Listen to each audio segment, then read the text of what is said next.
Hi everyone, welcome to my presentation on Alzheimer's disease.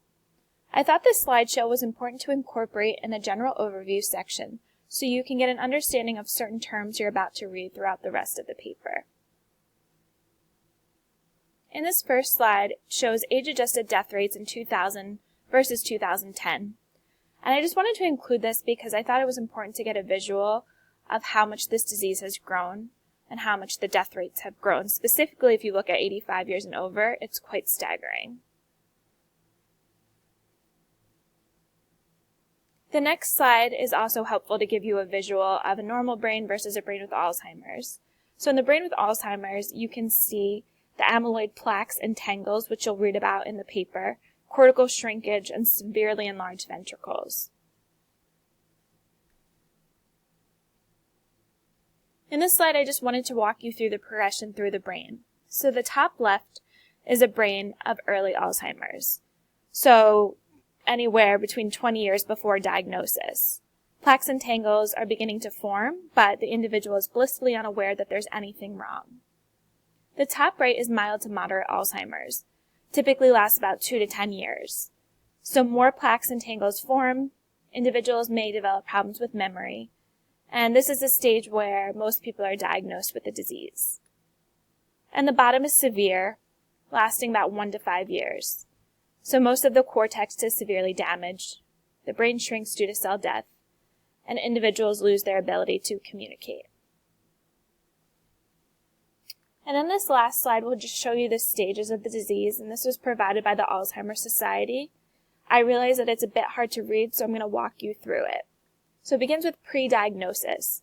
The first signs of dementia start. So an individual might have trouble remembering names of people. Items of value might be misplaced. The person might become anxious in unfamiliar locations. Then there's mild dementia. So things like current events are forgotten. Complex tasks like going grocery shopping might become too difficult. Complicated interests and hobbies are abandoned because that person might just feel very frustrated that they don't know how to do them anymore. The person needs prompting to take a shower, to groom themselves. They might begin to withdraw from challenging situations. There might be behavioral problems. Next is moderate dementia. So the individual is confused for the majority of the time. So they can't remember important things like their address, their phone number, the names of their children or their grandchildren. They don't know what day it is, what time it is, sometimes where they are. There might be sleep disturbances. They might feel agitated or anxious. Then we move to severe dementia.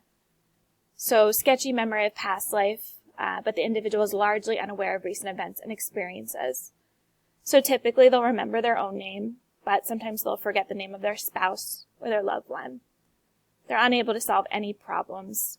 Will need help going to the bathroom. Will start to have trouble walking. Start to have trouble eating.